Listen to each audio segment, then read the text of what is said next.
Hey, sis. Have you ever wished a man could just know when you're upset, know how to help you, know what you need, know how to love you without you having to say anything? We've all been there. The moment when silence feels romantic until it becomes lonely. But here's the truth. Mind reading isn't love. Love requires communication, real, honest, grown woman, faith filled communication. I've seen far too many relationships fall apart because women assumed a man who truly loves her would just know. But that belief that he should read your heart without words has quietly destroyed more godly relationships than it should. Let me tell you a little bit about my story. When Caleb and I were dating, it was not easy. We were long distance. He was in Oregon, I was in Michigan. And like so many couples in a similar season, we had to build emotional connection without the help of proximity. I remember early on, I used to wish he would call me more or plan time together more. I wanted him to just know how much that would mean to me. But wishing doesn't create change. Communication does. I actually talked to one of my close male cousins about it, and he said something that stuck with me and possibly saved our relationship. He told me, Michelle, stop dropping hints and be specific. So instead of waiting for Caleb to figure it out, I came up with an idea. I asked him for 3 date nights a week, a Bible study night, a game night, and a movie night. Yes, these were long distance dates. And I made it clear that these were special. His family didn't get to pull rank and make him cancel out on these dates. And he completely understood the message. But here's what mattered most. I didn't issue this request in a complaining voice. I didn't say, you never make time for me. I don't know if I want to be in this relationship. You don't meet my needs. I didn't say that. I said, I love the sound of your voice. You make me happy. And doing this would really bring joy to my week and make me feel loved. That language inspired him to pursue my heart. I didn't complain, not even in my heart. I showed him how to be my hero. That's the difference between testing a man and showing him how to love you. One creates distance, the other creates a man who adores you. Mind reading feels romantic in movies and Hollywood because it looks like a deep connection. But in real life, it's a setup for resentment. When we expect a man to know what we need without having to say anything, we're setting him up to fail and setting ourselves up to feel unloved. I heard this teaching that mind reading isn't love from John Deloney this week, a important Christian psychologist. And he said something else that perfectly captures this. People can't meet needs they don't know exist. It's so simple, yet so freeing. You can stop hinting. You can stop dropping subtle clues and ultimatums and then feeling disappointed when he doesn't comply. You can stop assuming that saying your needs out loud somehow makes them less romantic because it doesn't. It makes them reachable. Even the most godly, emotionally intelligent man cannot meet a need that hasn't been named. When I told Caleb what I needed, It wasn't from a place of criticism, but from love, but from respect. And he didn't resist it. He rose to it because men want to win. They want to feel that their efforts matter, that their love makes a difference. And when a woman communicates her needs with grace instead of frustration and threats and complaints, a man doesn't feel controlled. He feels called.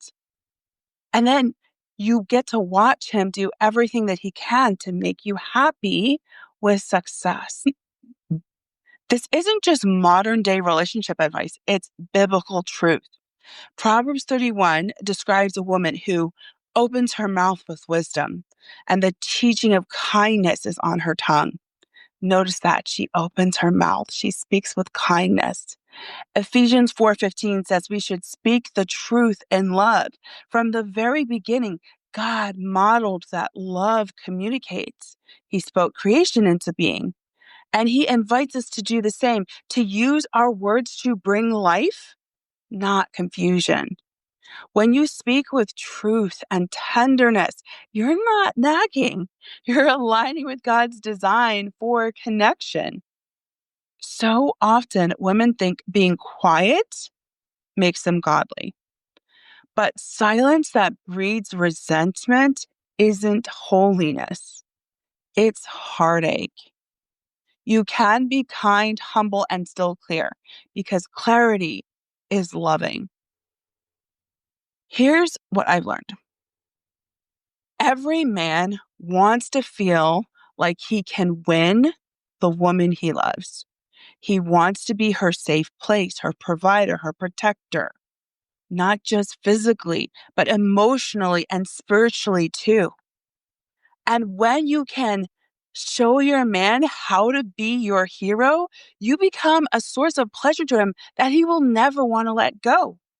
But when you withhold your needs or expect him to guess at them and then let him know that he's failing, you've robbed him of the opportunity.